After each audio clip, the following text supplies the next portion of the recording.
একটি শুনশান রাতের রাস্তা, যে রাস্তায় জ্যোৎস্না পড়ছে না, রাস্তার উপর আকাশটা হাসছে না, মন ভার তার, ভীষণ শক্তপোক্ত রকমের মন ভার। আকাশের গম্ভীর্যতা দেখে আজ করা যাচ্ছে বৃষ্টি আসবে, বেশ ভালো রকমের বৃষ্টি। প্রায় একটু বাদে বাদে ভয়ঙ্কর শব্দে ডেকে উঠছে আকাশ। ঘেমে নিয়ে একাকার করবীর শরীর। সে দাঁড়িয়ে আছে বিলাসবহুল ডুপ্লেক্স বাড়িটার সামনে। অপরিচিত বাড়ি, কেবল বিন্দুর বলা অস্পষ্ট ঠিকানাটা ধারণা করে এখানে আসা। বাড়ির গেটে দুজন দারোয়ান আছে, ঝিমোচ্ছে একজন, আরেকজন বেশ স্বাভাবিকভাবেই বসা। ভেতর থেকে লোহার মস্ত বড় গেটটা তালা দেওয়া। করবী গেটের সামনে গিয়ে সজাগ থাকা দারোয়ানটাকে ডাকল, যিনি যন্ত্রের মতন বসে আছেন একধারে। চাচা গেটটা খুলুন না। যান্ত্রিক চোখেই সেই দারোয়ান তাকালো করবীর দিকে, তারপর বড় বড় পা ফেলে 3 লাফে যেন গেটের সামনে চলে এলো। কাকে চাই? করবী কিছুটা অস্বস্তি নিয়ে বলল, কাকা, এটা কি আশরাফুল ইসলামের বাড়ি? যন্ত্রের মতন রোবট মানুষটা হয়তো করবীর কথায় বেশ বিরক্ত হলেন। কিছুটা বিরক্ত কণ্ঠে বললেন, না জানি এত রাতে এসেছো কেন? শুদ্ধ ভাষায় কড়া কণ্ঠে বিরক্ত প্রকাশ করলেন উনি। করবী মিনতি করল, চাচা বড় বিপদে পড়ে এসেছি, সাহায্য করুন, গেটটা খুলুন, আমার বোন বাড়ির ভেতর। এবার ভদ্রলোক কিছুটা ভ্রু কুচকালেন। আপনার বোন? হ্যাঁ, আমার বোন চকমক গার্মেন্টস কোম্পানির সাধারণ কর্মী, তাকে নাকি এইখানে।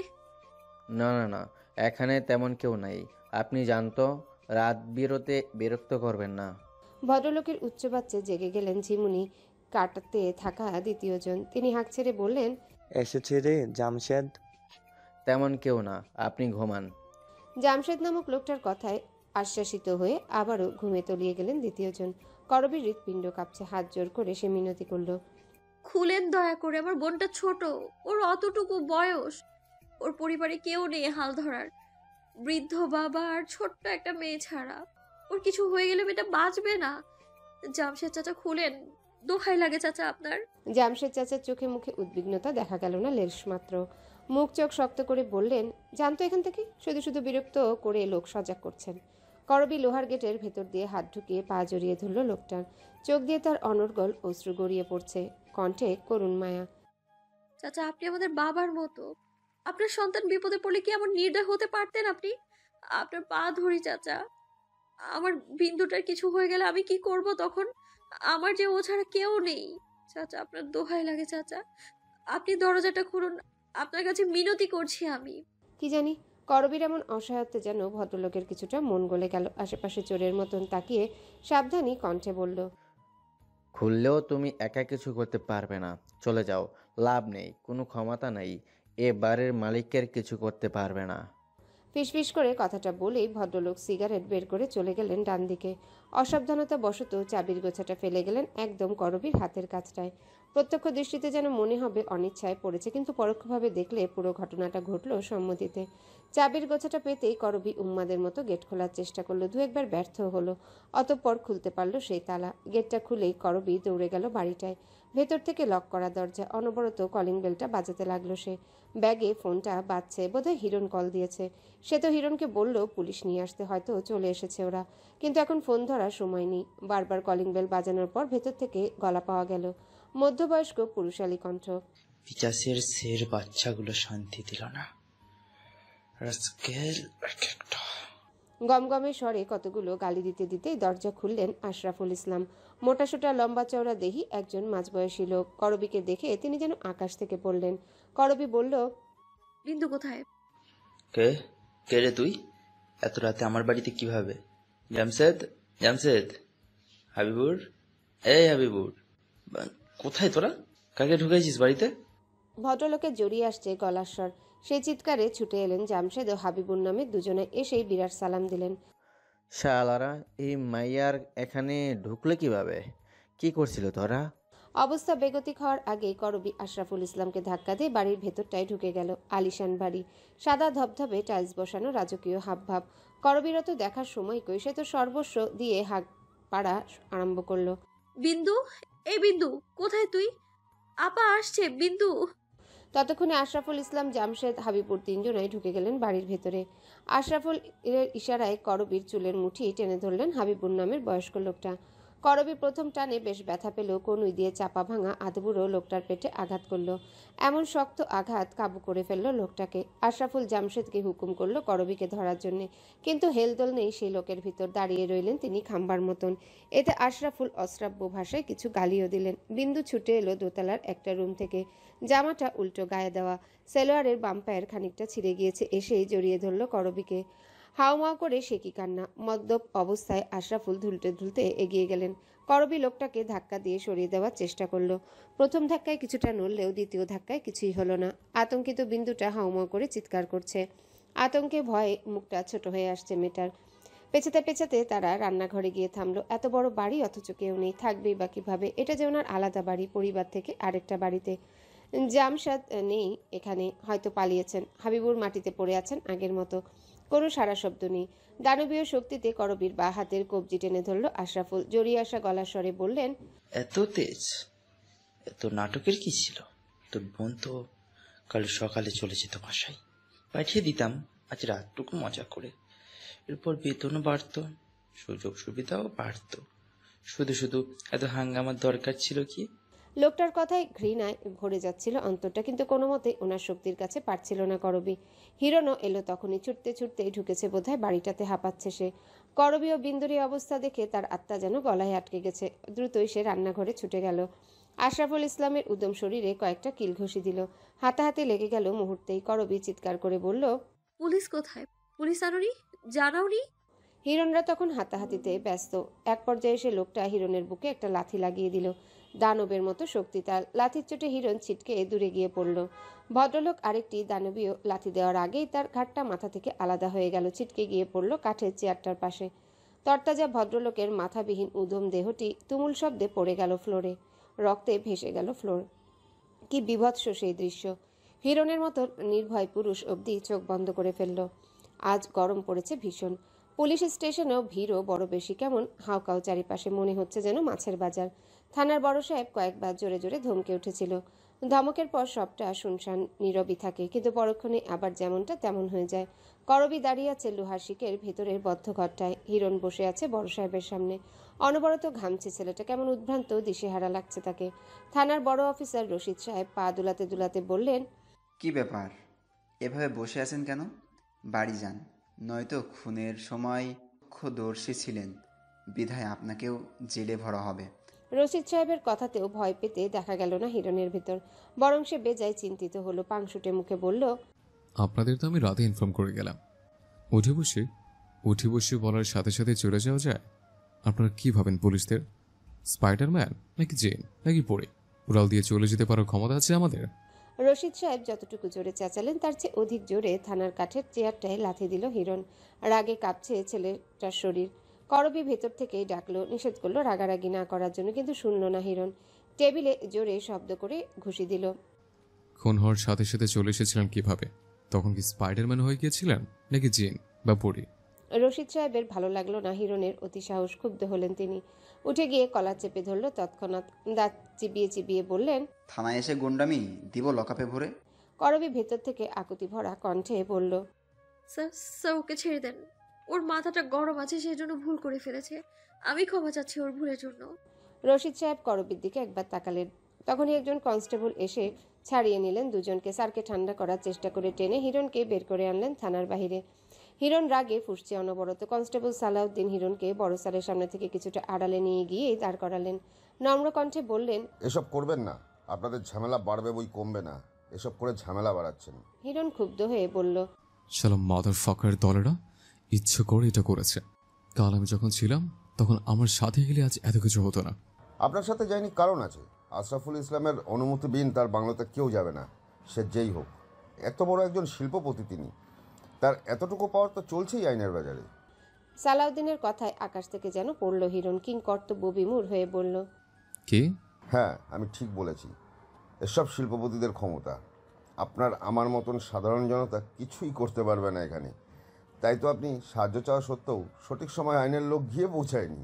রাজনীতির এই বিদঘুটে গল্প শুনে হতভম্ব হয়ে গেল হিরণ। ভাঙা ভাঙা কণ্ঠে বলল, তাহলে এখন কি করবো আমরা? কেস কোর্টে উঠবে, উকিল ঠিক করা আরম্ভ করুন। যদিও জানি আশরাফুল ইসলাম মরে গেলেও তার বিরুদ্ধে কোনো উকিল আসবে না। সবারই জানের ভয় আছে। বরং দেখা গেল যারা খুনিকে সাহায্য করবে তাদের সহ জেলে ভরা হবে নানা কেসে। এমন কত হলো, ভোগান্তি পোহাতে গিয়ে একটা সময় পর মানুষ আত্মহত্যাও করে। তাছাড়া যার সাথে ওই লোক খারাপ কাজ করেছে তার ভোগান্তি হবে সবচেয়ে বেশি। মিডিয়ার মানুষ অতিষ্ঠ করে দেবে তার জীবনটা। ন্যায় বিচার তো পাবেনই না, উল্টো সব হারাবেন। আমি তো আপনাদের আসামিকেও এসব বললাম, দেখতে দেখতে অভ্যস্ত তো। হিরণ পাথর মূর্তির মতন বসে রইল নিরুত্তর হয়ে। এই কোন গোলকধাঁধায় ফেসে গেল তারা? তবে কি আর সবটা আগের মতো হবে না? ভাবনার মাঝে ফোন বেজে উঠল হিরণের। রিসিভ করতে বাচ্চার কণ্ঠস্বর পেল। 1 সেকেন্ডে বুঝলো বাচ্চাটি হুতুম। কাঁদছে মেয়েটা, কাঁদতে কাঁদতে অনবরত বলছে, মস্তান তুমি কই? বাসায় আহো, বিন্দুবালা জানি কেমন করতেছে। আমার বিন্দুবালা মনে হয় পাগল হইয়া গেছে। মস্তান কই তুমি? বিন্দুর কথা শুনতেই তড়িৎ বেগে সে উঠে দাঁড়ালো। হুতুমকে সান্ত্বনা দিয়ে বলল, চিন্তা করো না হুতুম, বিন্দুবালার কিচ্ছু হয়নি, আমি আসছি। তুমি বিন্দুবালাকে জড়িয়ে ধরে রাখো, কিচ্ছু হয়নি। আকাশে মেঘ করেছে খানিক। বৃষ্টি হবে কি হবে না তা আকাশে দেখে বোঝা যাচ্ছে না। খোলা আকাশের নিচে বসে আছে বিন্দু, ছাদের একদম কোনায়, চুল ভেজা, গোসল সেরে এসেছে, চোখ মুখ শুকনো, দৃষ্টি পাথর। হিরণ এসে দাঁড়িয়েছে অনেকক্ষণ, মিনিট 5 হবে। বিন্দুর হুঁশ নেই সেদিকে। এই দুনিয়ার কোনো কিছুর প্রতি বোধহয় তার ধ্যান নেই। সে এখন অন্য এক জগতে আছে, যে জগৎ ভীষণ দুঃখী। হিরণ নিঃশব্দে গিয়ে বিন্দুর পাশে বসলো, 1 হাত দূরত্ব রেখে মৃদু কণ্ঠে বলল, কি রে, ভূতের মতন বসে আছিস যে? ধরলো নাকি ভূতে? অন্য সময় হিরণের এক কথার বিপরীতে বিন্দু বলে 10 কথা, আজ তা করল না। এমনভাবে ঠায় বসে রইল যেন সে শুনলই না কথা। বিন্দুর নড়চড় না দেখে হিরণ আরও একটা অপ্রাসঙ্গিক কথা বলল, এমন চকচকে লাল রঙের জামা পরেছিস কেন? কেমন দেখা যাচ্ছে? তুই কি এসব রং বাদে ভালো রং চোখে দেখতে পাস না? প্রায় প্রতিবারই বিন্দুর জামা নিয়ে একটা মন্তব্য করা হিরণের চিরপরিচিত অভ্যাস। আর সেই মন্তব্যের বিপরীতে ইনিয়ে বিনিয়ে নিজেকে অসম্ভব সুন্দরী দাবি করা বিন্দুর পছন্দের কাজ। অথচ আজ তেমন কিছুই হলো না, বরং বিন্দু বিরস কণ্ঠে বলল, আমারে তো কোনো রঙের ভালো লাগবে না হিরণ ভাই, আমি যে অসুন্দর, কালা, বিচ্ছিরি দেখতে। এমন মায়া মায়া গোপন অভিযোগে হিরণের বুকের ভেতর থাকা অদৃশ্য হৃৎপিণ্ডটা যেন ছ্যাদ করে উঠল। ধমকালো সে, কি বলছিস? একটা চর দিয়ে দাঁত ফেলে দেব। তুই অসুন্দর কি বললো? একদম এগুলো বলবি না। তোমারও কি সত্যি কথা শুনতে বুক কাঁপে হিরণ ভাই?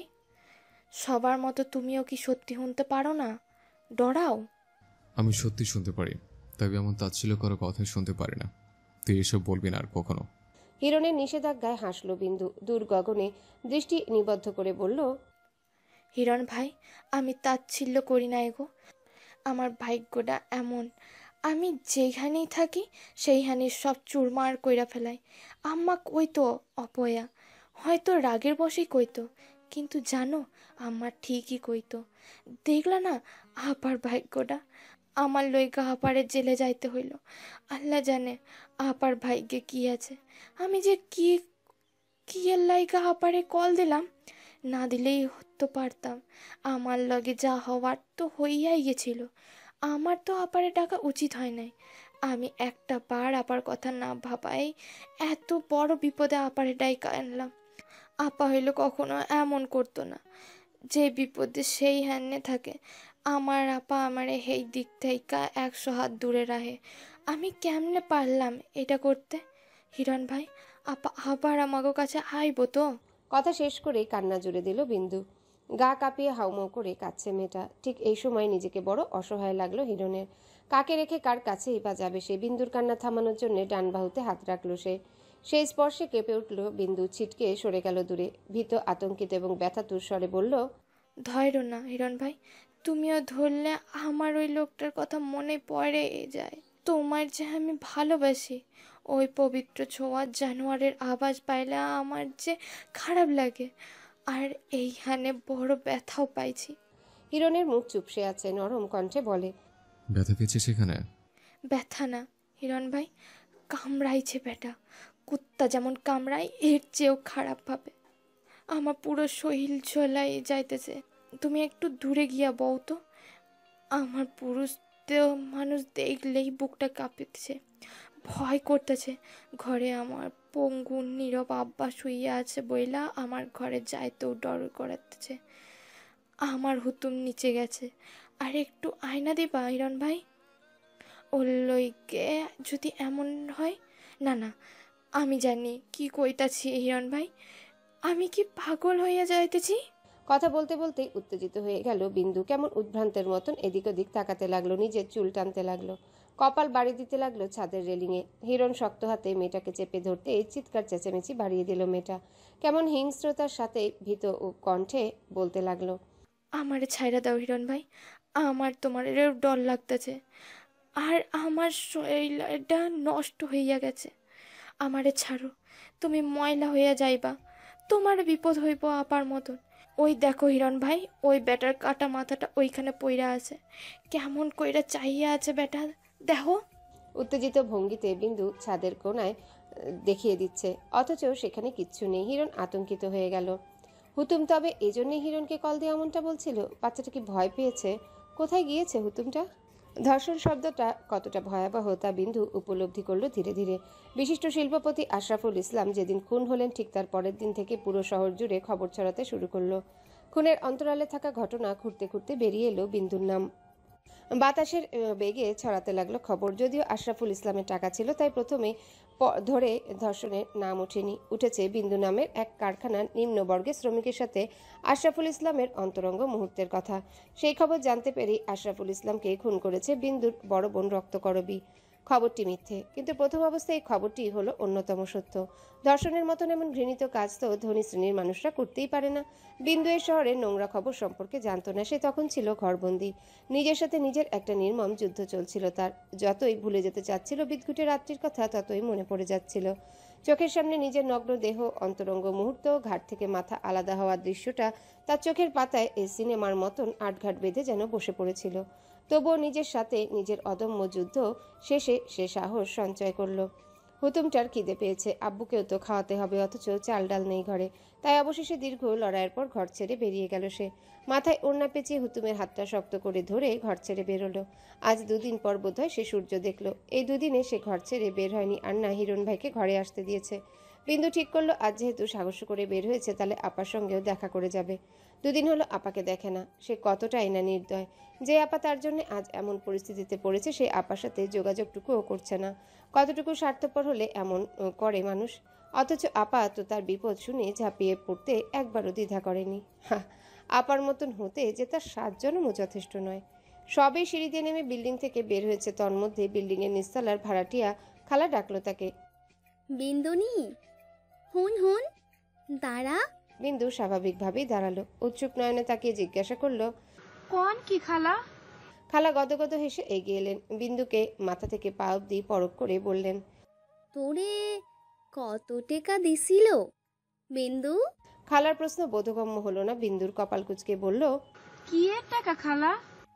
ওই যে কারখানার অফিসারের লগে যে থাকতি মাঝে মধ্যে, কত দিত? বিন্দুর যেন মাথা ঘুরে উঠলো এমন কথা শুনে। সে কারখানার অফিসারের সাথে কখন থেকেছে? তাকে তো জোর করে নিয়ে যাওয়া হয়েছিল। তাছাড়া খালা এই খবরই বা কিভাবে জানলো? কি কোন খালা, পাগল হইছেন? পাগল হমু কে? তোর খবর দেহি পুরো এলাকা জানে। কস না কত দিত তোরে? এই লাইগা তো কই, এই চাকরি কইরা তুই এত টাকা কেমনে পাস? বিন্দুর ঘিনে শরীর কাঁপতে লাগলো। চোখে মুখে জল টলমল করছে। মুখ দিয়ে আর কথাও বেরোচ্ছে না যেন। রাগে ক্ষোভে সে হুতুমকে টানতে টানতে চলে গেল। পেছন থেকে খালা বেশ কয়েকবার ডাকলেও সাড়া দেয়নি সে। রাস্তায় বের হওয়ার পর বিন্দুর ধারণা কর্পূরের মতন উড়ে গেল। সে ভেবেছিল কেবল খালা নিচু মনের মানুষ, তাই এমন কথা বলছে। কিন্তু গোটা পৃথিবীর সবাই যে এমন মনের, সেটা তার ছোট ধারণাতে আসেনি। সকলের বাঁকা চোখ যেন কাটার মতন গায়ে বিচ্ছিল। যারা জানতো না ঘটনা, তারাও কানাকানিতে জেনে গেল। পুরো মহল্লার গল্পের টপিক হয়ে গেল সে মুহূর্তেই। মুদি দোকানদারের মধ্যবয়স্ক লোকটাও বিন্দুর দিকে কেমন করে যেন বারবার তাকাচ্ছিল। সেই দৃষ্টি বিষের চেয়েও বিষাক্ত ছিল। বিন্দুর যেন আর সহ্য হলো না এসব। সে চেঁচিয়ে উঠল, খ্যাক খ্যাক করে উঠল দোকানদারের সাথে, কি দেখেন এত? আমার কি রূপবায়া পড়তাছে? দেহার মতো কি হইছে আমার? অসভ্য লোক। খেপে গেলেন দোকানদার। তেরে এলেন দ্বিগুণ ক্ষোভে। আমারে অসভ্য কস একটা? তুই মানুষের বিছানাতে যাস আর আমারে কস অসভ্য? এত বিশ্রী গালির পরেও ঠিক থাকতে পারল না বিন্দু। শরীরে আচমকা ঝাঁকুনি দিয়ে সে কাঁপতে কাঁপতে মাটিতে লুটিয়ে পড়ল। হুতুমটা হাউমাউ করে চিৎকার জুড়ে দিল। জড়ো হলো লোক সমাগম। বিন্দুটার কোনো হুঁশ নেই, চুপটি হয়ে মাটিতে মিশে আছে। করবীর বিকেলের আকাশ দেখা হয় না কতদিন কতদিন বাহিরের হাওয়া মন প্রাণ জুড়িয়ে আলিঙ্গন করে না থাকে। এই একধারে বন্দি জীবনে হাঁপিয়ে উঠছে যেন সে। এই অপরিচিত জীবন মানিয়ে নিতে কি ভীষণ কষ্ট হচ্ছে। বিন্দুটাও বা কেমন আছে? ভালো আছো আপু? পরিচিত মেয়েলি কণ্ঠে করবীর ধ্যান ভেঙে গেল। তড়িৎ বেগে সে তাকালো শিকের বাহিরে। বিদিশা ভাবিকে দেখে তার বুকে মৃদু কম্পন হলো। যাক, পরিচিত কারো দেখা তো পেল অবশেষে। কেউ একজন তো এলো তাকে দেখতে। করবী দৌড়ে গেল সেখানে, একেবারে কাছাকাছি দাঁড়ালো। ঠোঁট কামড়ে কোনো মতে কান্না গিলে বলল, ভালো আছি ভাবি, তুমি ভালো আছো তো? কেমন কাটছে জীবন? বিদিশা অনবরত কথা বলতে থাকা করবীর দিকে তাকিয়ে রইল অনেকক্ষণ। মেয়েটা ভালো আছে বললেও চোখ মুখ বলে দিচ্ছে মেয়েটা ঠিক কতটুকু ভালো আছে। মন খারাপ করো না আপু। করবী হাসলো ভাবির কথায়। পানসে চোখে তাকালো জেলের আধখসা দেয়ালটার দিকে। এই দেয়াল যেন তার জীবনের গল্প বলছে। এই তো তার জীবন, কোনো মতে রংচটা হয়ে ধ্বংসাবশেষ নিয়ে বেঁচে আছে। করবী হাসি বজায় রেখে বলল, মন খারাপ করবো কেন? বিদিশার উত্তর দিল কিছুটা রয়েস হয়ে। ভাইয়া না হুট করে কোথায় যেন চলে গিয়েছে, বাড়ির সবাইকে বলেছে যেন ওনাকে না খোঁজা হয়। প্রথম অবস্থায় করবী বুঝতে পারল না কার কথা বলছে বিদিশা, তাই জিজ্ঞাসা করল, কেন ভাইয়া? তিমির ভাইয়া। করবীর মুখটা যেন রং বদল করলো। বাঁকা চোখে তাকালো বিদিশার দিকে। কিছু যেন বলতে চাইলো কিন্তু বলা হলো না আর। বুক চিরে বেরিয়ে আসা দীর্ঘশ্বাসগুলোকে আবারও বুকের ভিতর চেপে ধরল। বিদিশা খুব তীক্ষ্ণ চোখে সবটাই পরখ করলো। তার ভীষণ মায়াও লাগলো করবীর জন্যে। দুঃখিনীর কপালে বিধাতা দুঃখ লিখেন যে কেন বৃষ্টি হচ্ছে আজ। বৃষ্টির শব্দ বাহির ছাড়িয়ে ঘরে এসে নৃত্য করছে। অসময়ের বৃষ্টির ছাট এসে হসপিটালের করিডোরে পড়ছে। বিন্দু ঘুমিয়ে আছে অচৈতন্য হয়ে, তার পাশেই বসা হিরণ। হিরণের কোলে হুতুম বসে আছে, মাথা ঠেকিয়ে রেখেছে হিরণের বুকে। চুপটি করে বসে আছে বাচ্চাটা, কোনো কথা বলছে না। হয়তো আকস্মিক এত কিছু বুঝতে পারেনি। হিরণের মাথা চিন্তায় ফেটে যাচ্ছে। বিন্দুকে যে অবস্থায় রাস্তায় দেখেছিল একটুর জন্য তার প্রাণ বেরিয়ে যাওয়ার উপক্রম হয়েছিল। মেয়েটার জ্ঞান নেই, পাশে বসে ছোট হুতুমটা কাঁদছে। কি এক অরাজকতার সৃষ্টি যেন। ভাগ্যিস ওই মুহূর্তে ওদের গলিতে গিয়েছিল, না হয়তো মেয়েটা কতক্ষণ অমনভাবে পড়ে থাকতো কে জানে। হিরণের এত শত ভাবনার মাঝে ফোনটা বেজে উঠল সশব্দে। পকেট থেকে সাবধানে সে মুঠোফোনটি বের করতে দেখল স্ক্রিনে জলজল করে জ্বলছে তার বাবার নামটি। সহজে তাকে কল করার পাত্র বাবা নন, তবে আজ কেন? হিরণ প্রথম কলটা রিসিভ করলো না।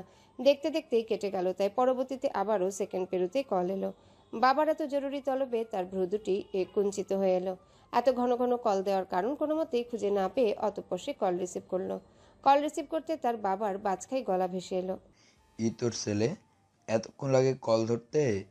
কই তুই? বাসায় আয় তাড়াতাড়ি। বাবার এই ক্রোধে ভরা কণ্ঠ হিরণের কাছে নতুন নয়। সে যথেষ্ট স্বাভাবিক থেকেই বলল, বাসায় কি? অসভ্য ছেলে, কাদের সাথে মিশছিস তুই? ওই বস্তির মানুষদের সাথে, তাই না? যাদের আমি পায়ের নখেরও যোগ্য ভাবি না, তাদের সাথে কেসে তোদের নাম জড়িয়ে পড়েছে। আমি জানতামই না, উকিল মামুন সাহেব না বললে। তুই আবার তার কাছে গিয়েছিস কেস নিয়ে? কত বড় সাহস তোর! হিরণ মাথা যথেষ্ট ঠান্ডা রেখেই বলল, উকিলের কাছে তো মানুষ কেস নিয়ে যায়, বিয়ের কার্ড নিয়ে না। এখানে তো অন্য কিছু দেখছি না। তুই আবার মুখে মুখে তর্ক করছিস? একটা অভদ্র অসভ্য হয়েছিস। এতদিন পথে পথে মাস্তানি করছিস, কিচ্ছু বলিনি। তাই বলি এইসব কেসে ফাঁসবি? আমার মান ইজ্জত কিচ্ছু নেই। তার উপর যে মেয়ে এসব ঘটনা ঘটিয়েছে তার সাথে নাকি তোকে দেখা যাচ্ছে আজকাল। এমন একটা চরিত্রহীনার সাথে তোর কি এত? ধৈর্যের বাঁধ আর ধরে রাখতে পারল না। হিরণ চেঁচিয়ে উঠল সাথে সাথে, খবরদার, এসব বললে আপনার জিব্বা আমি টেনে ছিঁড়ে ফেলবো। যার সম্পর্কে বলছেন তাকে চেনেন আপনি? জানেন তাকে? আমি ভুলে যাব আপনি আমার বাপ হন। হিরণের অপ্রত্যাশিত হুমকি বাবা বোধহয় আশা করেননি। তার উপর সন্তানের হাতে মার খাওয়ার হুমকি কোনো বাবা মাই আশা করেন না হয়তো। তাই ভদ্রলোকও আকস্মিক চুপ হয়ে গেলেন, তাজ্জব হয়ে গেলেন যেন। অস্ফুট স্বরে কেবল বললেন, বাবার গায়ে হাত তোলার হুমকি দিচ্ছ? এত অধপতন হয়েছে তোমার? ব্যাস এতটুকু বলেই ফোনটা কেটে দিলেন। হিরণও বুঝতে পারল হটকারিতায় সে ভুল কথা বলে ফেলেছে। যতই হোক বাবাকে এসব বলা শোভনীয় নয়। সৃষ্টিকর্তার দরবারে এই পাপ যে বড় ঘৃণিত। কিন্তু তখন বিন্দুর নামে এমন কথা শুনে যে সে নিজেকে সামলাতে পারেনি, তারই বা দোষ কি? এত ঝামেলার মাঝে মাথা ঠিক থাকে? একদিকে তার রুবি জেলে, অন্যদিকে সহজ সরল মেয়েটার জীবন মরণ সংশয়, সে যাবে কোথায়? তার উপর রুবির নামে যে কেস উঠেছে তা থেকে নিস্তার পাওয়া অসম্ভব। ভাবতে ভাবতে হিরণের বুক ভারী হয়ে আসে। তপ্ত শ্বাস ফেলে তাকাতেই দেখে হুতুম তাকিয়ে আছে তার দিকে ড্যাব ড্যাব করে। চোখ দুটিতে জলে টলমল করছে। হিরণকে নিজের দিকে তাকাতে দেখে ব্যাকুল স্বরে বলে, মস্তান এমন করে চিল্লাইও না, বিন্দুবালা ডরাই বসে। বাচ্চাটার নিখাত আকুতিতে মন নরম হয়ে যায় তার। মাথায় হাত বুলিয়ে বলে, সরি সোনা। মস্তান, বিন্দুবালা নানার সবাই কেমন কথা শুনাচ্ছে, বকাও দিছে। বিন্দুবালারে সবাই বকে কেন? বিন্দুবালা কি করছে? আমাকে বিন্দুবালা তো অনেক ভালা। তুমি কইয়া দিও সবাই রে, আমারে বিন্দুবালা কখনো কিছু করে নাই। ওরে যেন কেউ না বকে। বিন্দুবালার মা যে মইরা গেছে, বিন্দুবালা কাঁদলে ওর চোখের পানি মুছবো কে? ছোট হুতুমের এমন গভীর কথায় হিরণের বুকে উত্তাল ঢেউ ওঠে। তারও কাঁদতে ইচ্ছা হয় বুক খুলে, কিন্তু সবাই কাঁদলে সান্ত্বনা দিবে কে? দুজনার কথোপকথনের মাঝে কেবিনে প্রবেশ করে ডাক্তার সামিনা কায়সার। চিকন ফ্রেমের চশমা পরা 40 সামিনা কায়সারকে দেখে হিরণ দাঁড়িয়ে যায়। হুতুম তখনও তার কোলে। ডাক্তার এসে ঘুমন্ত বিন্দুর কিছু পরীক্ষা করেন, এরপর সহজ গলায় বলেন, রোগী ট্রমাটিক, মেন্টালি হেলথ প্রচণ্ড খারাপ। কি হন আপনি? উত্তর দিতে গিয়ে গলায় বাঁধে হিরণের। কতক্ষণ চুপ করে থাকে, তারপর ধীরস্বরে বলে, বন্ধু। সামিনা কায়সার অভিজ্ঞ চোখে একবার হিরণকে পরখ করে মাথা দুলায়, তারপর গম্ভীর কণ্ঠে বলে, রোগীর সাথে যা হয়েছে সেটা অনেক খারাপ, আর রোগী সেসব মানতে পারেনি, তাই তার প্যানিক অ্যাটাক হয়েছে আজ। তার জ্ঞান ফেরার পর যেমন উদ্ভ্রান্ত দেখলাম, মনে হচ্ছে তার মেন্টালি অসুস্থ হতে খুব বেশি সময় লাগবে না। এই পরিবেশে থাকলে কিছুদিনের মাঝেই সে পাগল হয়ে যাবে। ডাক্তারের কথা হিরণ সহ হুতুমও আতকে ওঠে। সহর্ষে হিরণের গলা জড়িয়ে ধরে, বাচ্চাটা কেঁদে ফেলে সাথে সাথে। হিরণ নিজেও গতি হারিয়ে ফেলে, কি করবে বুঝে উঠতে পারে না। সামিনা কায়সার আলগোছে হুতুমের পিঠে মায়া দু একবার হাত বুলিয়ে হিরণের উদ্দেশ্যে বলে, ওনার সামনে যতই সেসব বিষয়ে কথা হবে, উনি ততই ভারসাম্য হারিয়ে ফেলবে। একটা সময় পর দেখা যাবে সব হাতের বাইরে। এবার আপনি ভেবে দেখুন বাকিটা। ভেবে দেখুন বললেও হিরণ ভাবতে পারে না এই কেসে বিন্দু সবচেয়ে প্রয়োজনীয় মানুষ। তার উপর এটা যে ঘটনা, এই পরিবেশ, বারবারই বিন্দুকে এইসব কথা শুনতেই হবে। তাহলে কিভাবে কি করবে সে? এসব আটকানোর সাধ্য কি তার আছে? প্রবল বৃষ্টি দেখে বিদিশা বারান্দায় দাঁড়িয়ে আছে। বারান্দার শিক গলিয়ে ডান হাতটা বাইরে বের করে রেখেছে। টুপটাপ বৃষ্টির ফোঁটায় ভিজে যাচ্ছে সেই হাতটা। তার উপর উন্মাদ করা শীতল বাতাস তার শরীরে শক্তপোক্ত আলিঙ্গন করে যাচ্ছে। তার দৃষ্টি মন খারাপ করা আকাশের দিকে। গুরুম গুরুম ডাকছে সেই আকাশটি। এই শহরে তখন বৃষ্টি বড় বিলাসিতার বস্তু। ফোনে টুং করে শব্দ হতেই বাম হাতে থাকা ফোনটা চোখের সামনে ধরল। দেখল তার শাশুড়ির মিসড কল দেখাচ্ছে। বিদিশা ফোনটা সরিয়ে রাখতে নিলে আবারও কল বেজে ওঠে। কলটা রিসিভ করতে ওপাশ থেকে তাসনিম বেগমের কোমল কণ্ঠ ভেসে এলো। নিভু নিভু স্বরে বললেন, বৌমা ফিরে আসবে কি? খুব দূরে কোথাও বজ্রপাত হলো। আজ আর বিদিশা ভয়ে কাঁপল না, শক্ত হয়ে দাঁড়িয়ে রইল ঠায়। একটি নামবিহীন হাসি ঠোঁট জুড়ে হামাগুড়ি দিল। সে জানতো এই ফোন কলটা যে আসবে। আশাটাই শিরোধার্য যে ভদ্রমহিলা আবারও একা হয়ে গিয়েছেন। যে বড় ছেলে গতকাল দেশ ছেড়েছেন, আর ছোট ছেলেটা গা ঢাকা দিয়ে কোথায় গিয়েছেন কে জানে। রক্তের ধারা যে এটাই, সমস্যা দেখলেই গা ঢাকা দেওয়া। এত বড় পৃথিবীর, এত বড় শহরটায় ভদ্রমহিলা যে একা। তার ভরা সংসার করার স্বপ্ন বুকে নিয়ে একা ঘরে দিন কাটাচ্ছেন। এই চরম বিষাদ মুহূর্তে সেই বৃদ্ধ নারীটির যে পরম শুভাকাঙ্ক্ষী বিদিশায়। এই সত্য যে চিরনির্মল, এই সত্য অস্বীকার করার জো নেই, অস্বীকার করার ক্ষমতা নেই কারো। ওই বৃদ্ধা কয়েকদিনের মায়ার বসে যেই বিদিশাকে দূর দূর করে তাড়িয়ে দিয়েছেন, সেই বিদিশায় যে বৃদ্ধার একমাত্র সম্বল, সেই কথা যে ওই সৃষ্টিকর্তা জানেন। তাই তো দিন শেষে আবার এই গন্তব্যেই থামিয়েছেন ভদ্রমহিলার সকল সমাপ্তি। বিদিশা ভাবুক হলো তার এখন কি করা উচিত। অকৃতজ্ঞ শাশুড়ির প্রতি ক্ষুব্ধ হয়ে এই চরম একাকিত্বে মানুষটাকে ফিরিয়ে দিয়ে পৈশাচিক আনন্দ করা উচিত। ভদ্রমহিলা ছেলে বিদিশার এতগুলো বছরের অপেক্ষাকে ধুলোয় উড়িয়ে দিয়েছে বলে সে শাস্তিস্বরূপ এই নারীটিকে দূরছাই করে তাড়িয়ে দেওয়া উচিত, নাকি বিনা স্বার্থে ডুবতে থাকা মানুষের একমাত্র ভরসার কুলের মতন এই মহিলার শেষ সম্বলটুকু হওয়া উচিত? কোনটা করলে সমাজ মানবে, আর কোনটা করলেই বা মন মানবে? প্রতিশোধ নাকি প্রেম? কোনটা হলে অন্তরাত্মার চরম সন্তুষ্টি নিয়ে চোখ বুঝবে? এই শহরে বৃষ্টির আবহাওয়া চলছে। দিন নেই রাত নেই, ঝপঝপি আকাশ, কালো করে বৃষ্টি হচ্ছে। কখনো মৃদু গর্জনে আকাশ যাচ্ছে, কখনো বা তুমুল গর্জনে ফেটে পড়ছে, কখনো আবার ঝকঝকে সোনালি রোদ্দুর হাসছে। আজকের দিনটি সোনালি রোদ্দুর হাসার দিন। ঝকঝকে এক সূর্য উঠেছে চকচকে হাসি নিয়ে। বুক ফুলিয়ে সেই সূর্য দাঁড়িয়ে আছে ঠিক আকাশের মাঝ বরাবর। গরমও পড়েছে অতিরিক্ত। বিন্দু শরীরে অবনতি এতটাই বাজে পর্যায়ে হয়েছে যে বিন্দুর কোনো বোধ নেই। হুট করে কাউকে চিনতে পারছে না, বা চিনতে পারলেও কথা বলছে না।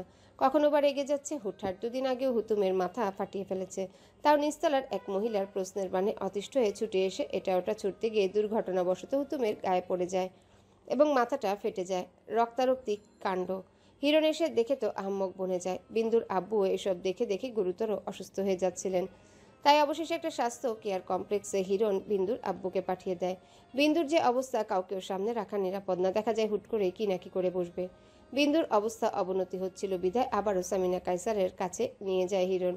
কিন্তু ডাক্তারের এক কথা, এই পরিবেশে থাকলে বিন্দুর মানসিক অবস্থা খারাপ বই ভালো হবে না। এদিকে করবীর কেস কোর্টে উঠে গিয়েছে। প্রথম দিন তো বিন্দুকে পেশ করা যায়নি। বিন্দুর অবস্থার জন্য কেস এক বিন্দু আগায়নি। তারপর কোনো উকিল পাওয়া যায়নি। অবশ্য উকিল ঠিক করাচ্ছে বিন্দুকে নিয়ে বেশি ছুটতে হয়েছে হিরণের। একা মানুষ কোন দিকে বাজাবে। আজকে ঝলমলে সূর্যের মতন বিন্দুরও মন মেজাজে খানিকটা উন্নতি দেখা গেল। হিরণ বাসায় এসে দেখলো বিন্দু ভাত রান্না করেছে। হুতুমকে নিজের হাতে গোসল করিয়ে সুন্দর জামা কাপড় পরিয়েছে। বিন্দুর এমন আকাশ পাতাল পরিবর্তনে হিরণ যেন বেজায় চমকে যায়। বোকা স্বরে বলল, বিন্দু, তুই ঠিক হয়ে গেছিস? বিন্দু তখন চুল আশ্রাচ্ছিল। হুট করে হিরণের কণ্ঠ পেতে বুকে থুতু দিল। ভয় পেয়েছে বেশ। হিরণ এগিয়ে এলো, ব্যস্ত স্বরে শুধালো, ভয় পেয়েছিস?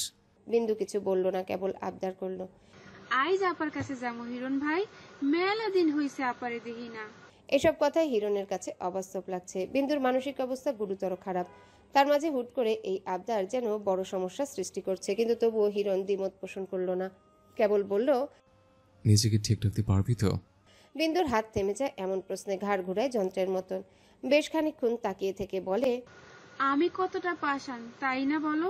হিরণ দু কদম এগিয়ে আসে। বিন্দুর মাথায় হাত দিতে গিয়েও দেয় না। যদি বিন্দু ভয় পায় আবার, কেবল সান্ত্বনার কণ্ঠে বলে, কি বলেছে তুই পাষাণ? আমি নিজেই জানি হিরণ ভাই, আপা আমার লেগে কত যন্ত্রণা ভোগ করতেছে, অথচ আমি কিছুই করতে পারতাছি না। খালি দিন দিন পাগলের মতন কইরা তোমাগরে জ্বালাইতাছি। হিরণ ভাই, সেই দিন আপারে আইতে কওয়া আমার অন্যায় আছিল তাই না? আপারে আইতে না কইলে এত সমস্যা হইতো না। আপা আমার লাইগাই এমন ফাইসা গেল। ভাগ্য ছিল বিন্দু। হিরণ ভাই, আমার ভাগ্যটা কেন এমন তাহে? আমার মতো অসুন্দর বিদঘুটে কেন আমার ভাগ্যটা হইতে হইল কও? হিরণ চোখ রাঙায়। এমন কথা বলতে নিষেধ করে। বিন্দুকে উত্তেজিত দেখা যায়, কেমন যেন লাগে। তবুও করবীকে দেখার বায়না পূরণ করার জন্য তাকে নিয়ে ছুটে পুলিশ স্টেশনে। থানায় বেজায় কোলাহল।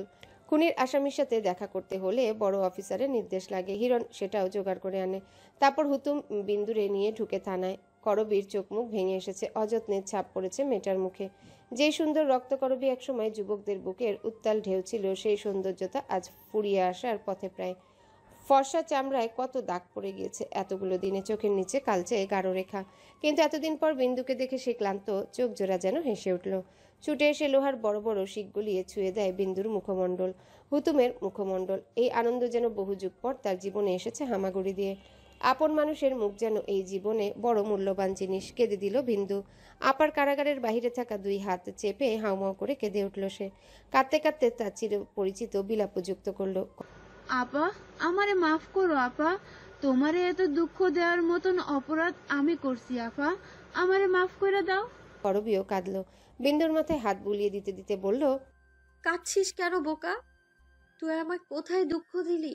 বরং তুই ছিলিস বলেই তো আমি নিজেকে সুখী দাবি করতে পারি। এমন বোকা কথা কেউ বলে? বিন্দু মানতে চায় না আপার সেই সান্ত্বনা। হাউমাউ করে চিৎকার করতে করতে বলে, আমারে ক্ষমা কইরো আপা, আমার এক ভুল, তোমার জীবনটা শেষ। আপা আমার উপরে অভিমান রাখো না। আর কেউ না জানলো তুমি তো জানো তোমারে আমি কতটা ভালোবাসি। আমার উপর অভিমান কইরো না গো। তাদের এই কান্নাতেই লোক জড়ো হয়ে যায়। হিরণও মুখ চেপে কান্না সংবরণের চেষ্টা করে। তাদের জীবনটা যে এমন হওয়ার কথা ছিল না, এতটা এলোমেলো, এতটা নষ্ট হওয়ার কথা ছিল না। তবে কেন এমনটা হলো? রুবির কপালে কেন দুঃখ নামলো স্রোতের মতন? বিন্দুই বা কেন এত কষ্ট পেল? ভিড়ের মাঝে একজন কনস্টেবল বলে উঠল, আরে এটা সেই মেয়েটা না যার সাথে আশরাফুল ইসলাম খারাপ কাজ করছিল? এর জন্যই তো পরে খুন হয়েছে নাকি? বিন্দুর কান্না হঠাৎ থেমে যায়। মাথা চারা দিয়ে ওঠে সেই দৃশ্য। মুহূর্তে নরম বিন্দুর রং পাল্টে ধারণ করে এক পাগলাটে বিন্দুর রূপ। খ্যাক করে উঠে সে। কে কে বললো? হ্যাঁ কে? সকলের চোখের সামনে বিন্দুর অগাধ পরিবর্তন ঘটে। অতি উত্তেজনায় মেয়েটা কাঁপতে কাঁপতে মাটিতে লুটিয়ে পড়ে। করবীর কাছে সবটাই নতুন। তার যৌবনে হিরণের দিকে তাকাতেই বিন্দুর আসল অসুস্থতার কথা হিরণ বিশ্লেষণ সহকারে জানায়। থম মেরে যায় করবী। ব্যাকুল নয়নে তাকিয়ে থাকে কেবল। তারপর কি যেন ভাবে। টানা টানা চোখে তাকিয়ে কঠিন স্বরে বলে, একটা কথা রাখবে মাস্তান? হিরণ চমকায়। করবীর কণ্ঠস্বর অন্যরকম। অপরিচিত করবী আবারও বলে, রাখবে? কি? খুব আড়ালে করবি একটা অন্যায় আবদার করে বসে। করবি স্বার্থপর হয় আপন মানুষদের জন্য। হিরণ কথা রাখতে চায় না, কিন্তু করবি অটুট। নিজেকে বড় অসহায় লাগে হিরণের। এই ক্ষণটা পৃথিবীর বুক থেকে মুছে ফেলতে ইচ্ছে হয় তার, কিন্তু পারে না। তারপর জীবনের গতিপথ বদলে যায় অদৃশ্য এক সম্পর্কের বাঁধনে। সবসময় কি রক্তের সম্পর্কই সব? মোটেও না। আত্মার সাথে আত্মার সম্পর্ক যে বড় রক্ত করবীরা না থাকলে পৃথিবী জানতো না। বহুদিন পর আসমানে জ্যোৎস্না উকি দিয়েছে। পাতার ফাঁকফোকরগুলি একমুঠো জ্যোৎস্না মাটিতে হামাগুড়ি দিচ্ছে। শীতকালে সচরাচর এমন মুক্তমনা জ্যোৎস্না দেখা যায় না। কুয়াশায় ঢেকে থাকে আসমান জমিন সব। বিদিশার গাড়ি জ্যোৎস্না গলিয়ে বাড়িতে ঢুকেছে কেবল। সারা বাড়িময় লাল নীল বাতি জ্বলছে। রাত গভীর হলেও তেমন বোঝার জো নেই রঙিন বাতির দাপটে। গাড়ির শব্দ পেতে জামাল ভুঁইয়া গেটের দিকটায় এলেন। সুন্দর নিখুঁত একটা হাসি তার ঠোঁট জুড়ে ঝুলছে। বিদিশা হু হু করে কাঁপতে কাঁপতে গাড়ি থেকে বের হলো। সামান্য শাড়ি এমন শীতে তাকে নাজেহাল করে দিবে, সেটাই তো স্বাভাবিক। জামাল ভুঁইয়া মেয়ের কাছে দ্রুত পায়ে এগিয়ে এলেন। ব্যস্ত কণ্ঠে বললেন, কেমন হলো অনুষ্ঠান? কবিতা দর্শনের মন ছুঁয়েছে তো? যা শীততাপ ঠান্ডায় গলা বসে যায়নি তো? বিদিশা বাবার উৎসুক নয়নের দিকে তাকিয়ে হাসলো। আলতো হাতে জড়িয়ে ধরল বাবাকে। মৃদুস্বরে বলল, ভালো হয়েছে বাবা। জামাল ভুঁইয়া নিজের গায়ে জড়িয়ে রাখা সাদা রঙের শালটা খুলে অভিজ্ঞ হাতে মেয়ের শরীরে জড়িয়ে দিলেন। বাবার বুকের সবটুকু মায়া দিয়ে মেয়েকে আগলে নিলেন বুকে। হাসি হাসি মুখ করে বললেন, এবার ঘরে চলো। বিদিশা ঘাড় ঘুরিয়ে বাড়িতে ঢুকতে দেখে তার মা মুখ ফুলিয়ে বসে আছে সোফায়। মেয়েকে দেখে তার মুখ চোখ আরো অন্ধকার হলো। চাপা স্বরে বলল, কাল যে তোমার বিয়ে তা মনে আছে? তুমি এই অবধি 18টা কল দিয়ে সেটা এমনভাবে মনে করিয়ে রেখেছো যে চাইলেই ভুলতে পারবো না। মেয়ের হেয়ালি পছন্দ হলো না মায়ের। তার চোখে মুখে অসন্তুষ্টি দেখা গেল। তুমি নাকি অনুষ্ঠান থেকেও ও বাড়িতে গিয়েছিলে? মায়ের ও বাড়ি কথাটার ইঙ্গিত বুঝেও বিদিশা অবুজের মতো ভান করে বলল, কোন বাড়ি? তোমার প্রাক্তন শ্বশুর বাড়ি। বেশ বিরক্তি নিয়েই বলল কথাটা। বিদিশা অকপটে স্বীকার করলো, গিয়েছিলাম। তোমার বিয়ে আগামীকাল। যদি এই কথা জানতে পারে কেউ কেমন হবে? কেমন হবে? কোথাও যাওয়া কি পাপ? ও বাড়িতে তোমাকে যেতে না করেছিলাম। সে তো তুমি 7 বছর আগেও বাড়ি থেকে আমাকে বের হয়ে আসতে না করেছিলে মা। কিছু কি আটকে আছে তোমার বারণে? কথা বলার যুক্তিতে যেন ঝিমিয়ে গেল মায়ের অন্তর। মেয়ে যে মুখের উপর এমন কথা বলবে তা খুনাক করেও টের পায়নি সে। অবস্থা বেগতিক দেখে জামাল ভুঁইয়া নিজের স্ত্রীকে ধমকালেন, যাও তো তুমি, ঘরে যাও। মেয়েটাকে এসব কেন বলছো? আমি কি ওর খারাপ চাই? সাহেল যদি ওর এই পুরনো শ্বশুর বাড়িতে যাওয়ার কথা জানতে পারে কতটা কষ্ট পাবে বলো তো?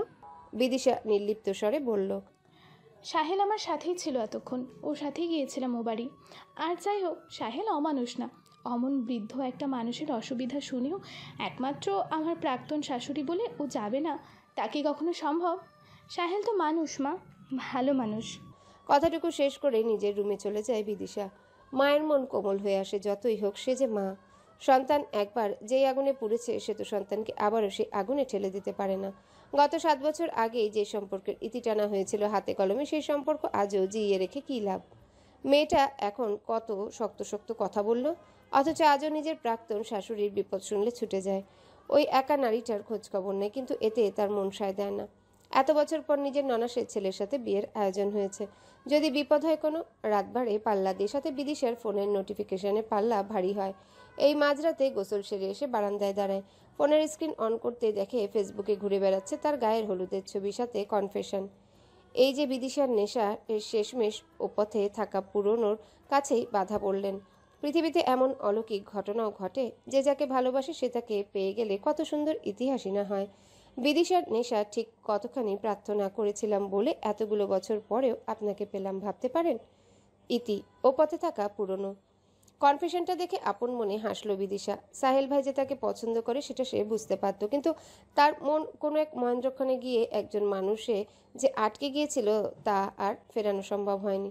যখন ফিরল তখন বড্ড দেরি হয়ে গেছে। তার সংসার জীবনে 3 বছর কেটে গিয়েছিল, তবুও সাহেল ভাই হাল ছাড়েননি। ঠাই দাঁড়িয়েছিল নিজের অনুভূতিতে। তাই তো সংসার করবে না বলেও আবার এত বছর পর সংসার করার লোভ হলো। একবার তো ভালোবাসা পুরুষকে ভালোবেসে দেখেছে, এবার না হয় যে ভালোবাসতে জানে তাকে একবার ভালোবাসলো। বাহিরের বাতাসের সাথে নরম কুয়াশা এসে ছুঁয়ে যায় বিদিশার শরীর। ফোনের স্ক্রিন ঘাঁটতে ঘাঁটতে আঙ্গুল থেমে যায় একটা প্রোফাইলে। সাদা শার্টে আজও মানুষটাকে বড় সুন্দর লাগে। সব ঠিক থাকলে মানুষটার সাথেই তো তার কত যুগে সংসার হতো। অথচ বলার পর আরও কত কথা না বলা থেকে যায় প্রত্যেকের জীবনে, যে কথা বলা হয় না আর। কেবল জীবনের এক কোণা একটি আফসোস ধুকে ধুকে বাঁচে, ধুলো পড়ে যায় আফসোসে, তবুও মুছে না। ওরকম একটি মানুষকে বুক পকেটে রেখে জীবনের গল্পরা বদলায়, পথ ধরে অন্য সুখের ঠিকানায়। সিলেট শহরেও শীত গুরুতর, চাঁদ দেখার জো নেই। কুয়াশায় ঢেকে গিয়েছে নরম চাঁদ। চিকন ফ্রেমের চশমাটা চোখে দিয়ে খুব মনোযোগ নিয়ে একটা পুরনো কাগজ বের করলেন একজন নারী, যার চুলে পাক ধরেছে, চোখে পড়েছে ছানি। পুরনো কাগজটা বের করেই কতক্ষণ বুকে চেপে ধরে রাখলেন। নোনা জলে ভেসে গেল তার চোখ। তারপর হারিকেনের আলো কিছুটা বাড়িয়ে দিয়ে কাগজটা খুললেন। এই পুরনো কাগজটা তার মেয়ের লেখা প্রথম এবং শেষ চিঠি, যে তাই কত যত্ন করেই না দুহাতের আজলে রাখলেন। মুখস্থ চিঠিটা আবারও নতুন করে পড়লেন। মা, প্রিয় বলবো না অপ্রিয় বুঝতে না পেরে কোনো সম্বোধন দিলাম না, কিন্তু আমার বড় স্বাদ ছিল বুকে একবার মা বলে ডাকার। সেই স্বাদ পূরণ করলাম চিঠিতে মা লিখে। বাঁচবো আর কিছু ঘন্টা, স্বাদ পূরণ না করে যেতে মন চায় না যে, যাকে তুমি ফেলে গিয়েছিলে হিংস্র বাস্তবতার মুখে। আমি সেই মেয়ে মা। আমি চিঠি লিখছি জেল থেকে। আজ ভোর 4:30টায় আমার ফাঁসি। তাই আমার শেষ ইচ্ছে ওনারা পূরণ করবে বিধায় আমি তোমায় চিঠি লিখছি। শুরুতে তো তুমি ছিলে, শেষেও না হয় থাকলে। জানো, লোকে ভাবে আমার মৃত্যু হয়েছে ফাঁসিতে। মোটা রশিটা গলায় দৈত্যের মতো চেপে ধরবে, তারপর আমার প্রাণ পাখিটা আমার দেহ ছেড়ে চলে যাবে। অথচ এটা যে বাহ্যিক মৃত্যু। আমি তো মরে গিয়েছিলাম সেই দিন, যেদিন তুমি আমায় এই নষ্ট জীবন উপহার দিয়ে চলে গিয়েছিলে নিজের সুখের খোঁজে। জানো মা, আব্বু তোমায় কি ভীষণ ভালোবাসতো। কখনো ভুল করেও তোমার নামে একটা খারাপ কথাও বলেনি। আমাকে লুকিয়ে তোমায় চিঠি লিখতো। আমি তো তখন জানতামই না তুমি বেঁচে আছো, আর এতটাই সুখে আছো যতটা সুখে থাকলে আমাকে আর আব্বুকে ছুঁড়ে ফেলা যায়। তুমি বেঁচে আছো সেটা জানলাম আব্বুর মৃত্যুর আগে। তার ঘর খুঁজে চিঠি পেলাম, তখন জানলাম আমি আব্বু কতটুকু ভালোবাসলে তোমাকে শেষবার দেখার আশায় চোখ বন্ধ করেনি একবার ভাবো।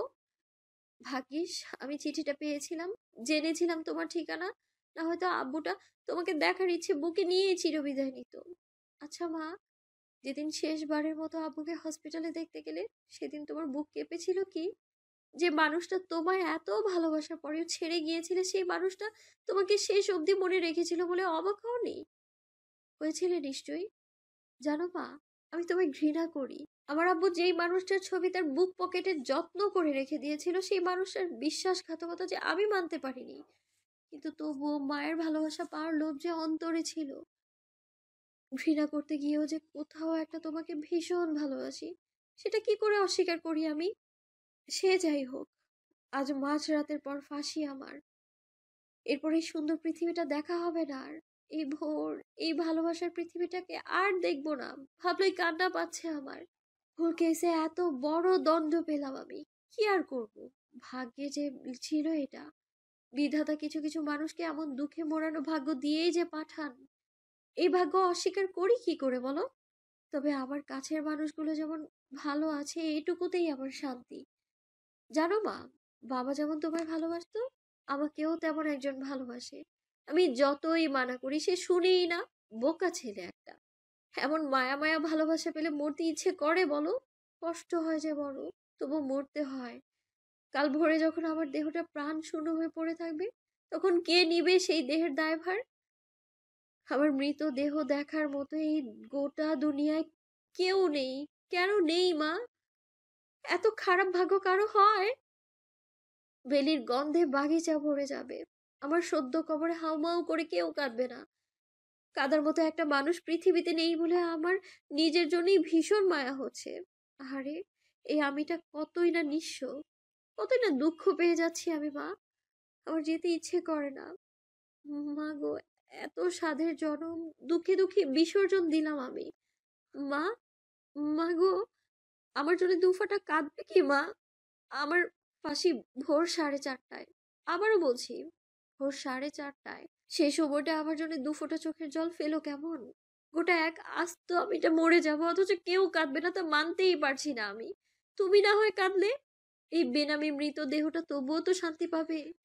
তার বিদায় কেউ অন্তত তো কেঁদেছে এটা ভেবে। ভালো থেকো মা। পায়ে হেঁটে একদিন দুঃখ দূর করতে চাওয়া আমার জন্য দোয়া করো। আজ ভোরে আমি দুঃখ নিয়েই চলে যাব বহুদূর। বিদায় মা। ইতি আশা বড়ির বোন রক্তকরবী। সাহেবা কেঁদে উঠলেন হাউমাউ করে। 3 বছর আগে তিনি যখন চিঠিটা পেলেন তখন অনেকটা দেরি হয়ে গিয়েছিল। বাড়ি শহর বদলানোর কারণে চিঠিটা এসে পৌঁছায় বড় অসময়ে। তবুও সন্তানের খোঁজে যান তিনি, কিন্তু খোঁজ পাননি কোনো। যেই সন্তানের কথা সারা জীবনে একটাবারও ভাবেননি, সেই সন্তানের জন্য গত 3টে বছর কেঁদে কেটে আহাজারি করে কাটাচ্ছেন। মেয়েটার নামে মামলা হওয়ার 4 বছরের মাথায় ফাঁসির নির্দেশ আসে। কেসের প্রত্যক্ষ সাক্ষ্য ও প্রমাণের ঘাটতি থাকায় তার মেয়েটা আজ নেই। এ পৃথিবীতে তার নিয়মেই চলছে।